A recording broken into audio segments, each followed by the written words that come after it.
अस्सलाम वालेकुम, मैं हूं सैयद शान हैदर। इस वीडियो के अंदर मैं 4 एनालिसिस करके बिटकॉइन की प्राइस प्रेडिक्शन करूंगा। सबसे पहले तो टेक्निकल एनालिसिस होगा, दूसरे नंबर पे सेंटीमेंट एनालिसिस होगा, फिर फंडामेंटल एनालिसिस होगा और लास्ट पे जो है वो ऑन चेन एनालिसिस होगा।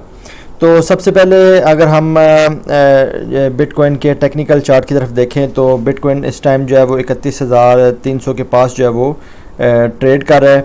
इसकी जो रेजिस्टेंस है वो तकरीबन 31,800 के ऊपर है और इसने तकरीबन इसको टच करके थोड़ा सा ये नीचे आया है। और वैसे मैंने यहाँ पर ये 32,000 लिखी हुई है लेकिन एक्चुअल में ये 31,801 है।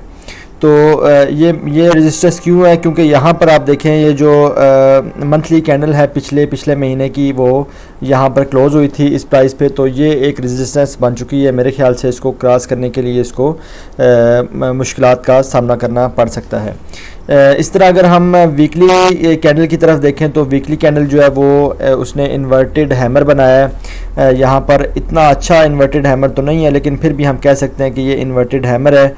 पिछले 9-10 हफ्तों से ये प्राइस नीचे गिरी थी लेकिन आखिरकार आके इसने जो है वो इन्वर्टेड हैमर बनाया। तो यहाँ से इन्वर्टेड हैमर बनने की वजह से लोगों में जो है वो एक फोमो आया कि इसको बिटकॉइन को बाय करना चाहिए। अब यहाँ से ये ऊपर जा सकता है क्योंकि इन्वर्टेड हैमर जो है यहाँ पर बन चुका है। तो इस वजह से जो है वो इसकी प्राइस जो है वो टेक्निकली ऊपर आई है और रेजिस्टेंस के पास जो है वो आके रुक गई है। इसी तरह अगर हम डॉलर इंडेक्स को देखें तो डॉलर इंडेक्स भी जो है वो इस टाइम तो काफ़ी ऊपर जा रहा है। डॉलर इंडेक्स 102.39 पे चल रहा है लेकिन जैसे ही इसकी जो प्राइस है वो शुरू हुई थी तो ये काफ़ी नीचे आया था, यानी कि जब सुबह इसकी जो ट्रेडिंग ओपन हुई है इंडेक्स की तो ये एकदम नीचे आया है। इसके नीचे आने की वजह से जो है वो देखें यहाँ से ये डेली का चार्ट है तो यहाँ से एकदम इसने नीचे आ गया था, तकरीबन 101.84 पे आया था ये।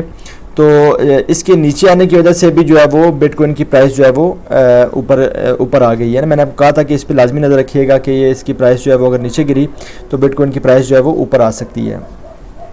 इसी तरह अब जो इसकी प्राइस है डॉलर इंडेक्स की ये ऊपर जा रही है तो अपनी एक रेजिस्टेंस है यहाँ पर 102.21, इसको क्रॉस करके ये ऊपर जा रही है। डेली की जो कैंडल है इससे ऊपर अगर क्लोज़ होगी तो ये बिटकॉइन के लिए अच्छा नहीं है। मेरे ख्याल से बिटकॉइन जो है वो दोबारा से नीचे अपनी फिर प्राइस पे आ सकता है। और मेरे ख्याल से एक और CME गैप भी बन गया 29,000 समथिंग पे वो बना हुआ है। अगर वो फिल करने आता है बिटकॉइन तो वो इस प्राइस तक भी नीचे गिर सकता है। इसी तरह अगर हम देखें बिटकॉइन की डोमिनेंस बढ़ रही है, 47.32 के ऊपर हो गई है और अगर ये मज़ीद बढ़ती है तो जो आल्ट कॉइन है वो मज़ीद नीचे गिर सकते हैं। अगर अथीरियम की बात करें तो अथीरियम जो है वो इस टाइम जो है वो 1880 पे तकरीबन ट्रेड हो रहा है और इसका जो स्पोर्ट देखें तो स्पोर्ट 1700 पे है, 1400 पे इसके बाद स्पोर्ट है। अगर 1700 से गिरता तो 1400 पे स्पोर्ट है। तो जिस तरह बिटकॉइन ने एक अच्छी खासी विक बनाई थी कुछ 1-2 हफ्ता पहले, तो उस तरह एथेरियम नहीं गिरा। एथेरियम जो है वो अपने जो पिछले साल ये 1700 तक गिरा था तो इस दफ़ा भी ये 1700 तक ही गया है, ये इससे नीचे ही नहीं गया। जबकि बिटकॉइन जो है वो तकरीबन कुछ एक्सचेंजेस पे 24,000, कुछ एक्सचेंजेस पे 23,500 तक भी वो गया था। तो एथेरियम ने जो है काफ़ी अच्छी परफॉर्मेंस दिखाई है। तो अगर इसको बाय करना चाहते हैं आप 1700 पे बाय कर सकते हैं और इसकी जो रेजिस्टेंस है वो 2275 पे भी है और यहाँ पर भी एक रेजिस्टेंस बन गई है क्योंकि जो मंथली क्लोज हुई है वो तकरीबन 1947 के ऊपर हुई है, तकरीबन 1950 के ऊपर आप कह सकते हैं कि यहाँ पर एक और रेजिस्टेंस जो है वो बन चुकी हुई है। तो इसको आप ये जो रेजिस्टेंस है सपोर्ट है ये ज़हन में रख के जो है इसके अंदर जो है वो ट्रेडिंग कर सकते हैं। इस तरह क्रिप्टो करेंसी के अंदर हम अगर टॉप 100 क्रिप्टो करेंसीज की बात करें कॉइन मार्केट कैप के ऊपर तो HNT की जो प्राइस है वो 14.15% जो है वो ऊपर गई है। इस तरह CRV की जो प्राइस है वो 11.64% ऊपर गई है। इस तरह ये बाकी जो करेंसियाँ भी हैं ये ऊपर गई हैं। और आपने जब एंट्री लेनी है तो इन करेंसियों में एंट्री नहीं लेनी जो ऊपर जा चुकी हैं, बल्कि ऐसे प्रोजेक्ट्स में एंट्री लेनी है जो अच्छे प्रोजेक्ट्स हैं और नीचे गिरे हुए हैं। इवन 7 डेज़ में भी नीचे गिरे हुए हैं। वेव्स थोड़ा सा जो है वो रिस्की हो सकता है क्योंकि ये 7 डेज़ के अंदर, टोटल 7 डेज, ये 47 तक परसेंट तक पंप किया हुआ है। तो आपको यहाँ पर जो आपकी करेंसी आपको लगती है कि वो स्ट्रॉन्ग करेंसी है, अच्छा प्रोजेक्ट है और वो अच्छा खासा गिरा हुआ है 7 डेज़ में भी, 24 डेज़ में भी, 24 आवर्स में भी, उसमें आप एंट्री लें, ना कि इन प्रोजेक्ट्स में एंट्री लें जो कि 24 घंटे में जो है वो ऊपर आ चुके हैं। इस तरह जो अगर बात की जाए सेंटीमेंट्स की, तो सेंटीमेंट्स अभी भी एक्सट्रीम फियर के अंदर हैं। जब भी एक्सट्रीम फियर में मार्केट हो तो आप वो जो है वो बाइंग का टाइम होता है, और जैसे ही मार्केट फियर में जाए या ग्रीड में जाए तो उस टाइम जो है वो सेलिंग का टाइम होता है। इस तरह अगर हम फंडामेंटल की बात करें तो ट्विटर ने जो है वो एलन मस्क को थोड़ा सा वो डिले करने की कोशिश कर रहा है। एलन मस्क ने 9 मई को, आज 6 जून हो गई है, 1 महीना पहले तकरीबन एलन मस्क ने ट्विटर को बोला था कि मुझे बताएं कि आपके पास जो कितने बोट्स हैं ट्विटर के अंदर, जो रियल पर्सन कितने और बोट्स कितने हैं। तो ट्विटर ने कहा था कि 5% से कम जो है वो बोट्स हैं। तो एलन मस्क ने कहा था कि प्रूफ करके दें, तो अभी तक उन्होंने प्रूफ नहीं दिया। और ये एलन मस्क ने ये कहा है कि हो सकता है कि हम ये डील ही कैंसिल कर दें, क्योंकि जो है वो जो एग्रीमेंट हुआ हुआ है उसकी खिलाफ वर्जी की जा रही है और असल बोट्स की तादाद जो है वो नहीं बताई जा रही, उसमें डिले किया जा रहा है। ये खबर बताने का मकसद ये है कि अगर ये डील कैंसिल होती है तो डॉज कोइन की प्राइस पे इसका जो है वो असर पड़ सकता है, क्योंकि कहा यह जा रहा था कि जैसे ही ट्विटर को ये ले लेगा एलन मस्क तो उस पर डॉज कोइन का जो पेमेंट सिस्टम करेगा, जिससे डॉज कोइन की प्राइस जो है वो ऊपर जा सकती है। बहरहाल ये अभी इसकी और भी कंपनीज है, स्पेस एक्स है और दूसरी जो कंपनी है, उसमें भी ये जो है वो चाह रहे हैं कि डॉज कोइन की पेमेंट जो है वो एक्टिव की जाए। अगर वहाँ पर भी हो जाती है तो फिर भी डॉज कोइन की प्राइस जो है वो ऊपर जा सकती है।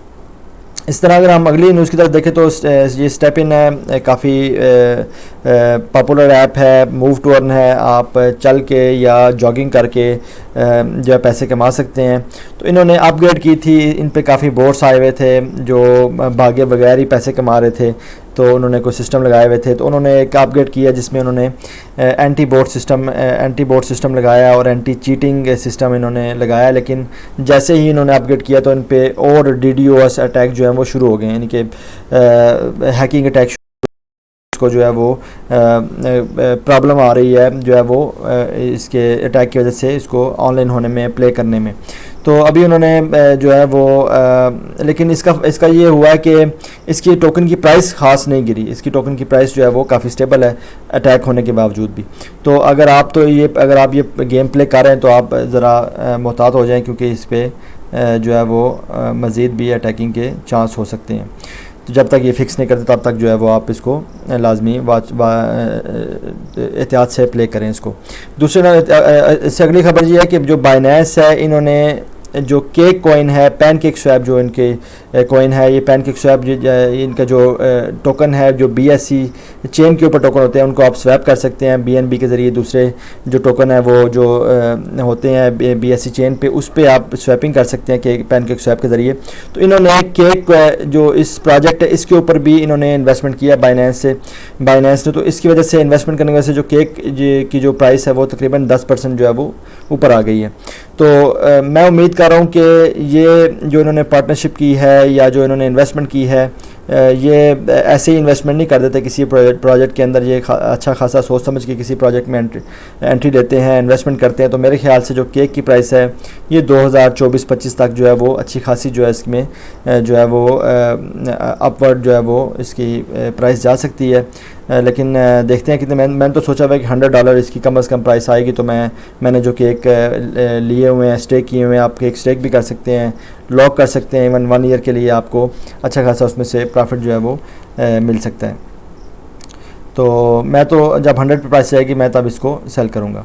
इस तरह अगर हम ग्लास नोड का डेटा देखें तो उसमें जो माइनर्स हैं वो काफ़ी ज़्यादा सेल कर रहे हैं। उनको लग रहा है कि शायद बिटकॉइन की प्राइस ऊपर नहीं जाएगी, तो वो सेल यहाँ पर कर रहे हैं। तो बहरहाल पीछे मैंने देख रहा था कि जब इन्होंने यहाँ पर सेल किया था, लेकिन बिटकॉइन की प्राइस भी ऊपर चली गई थी।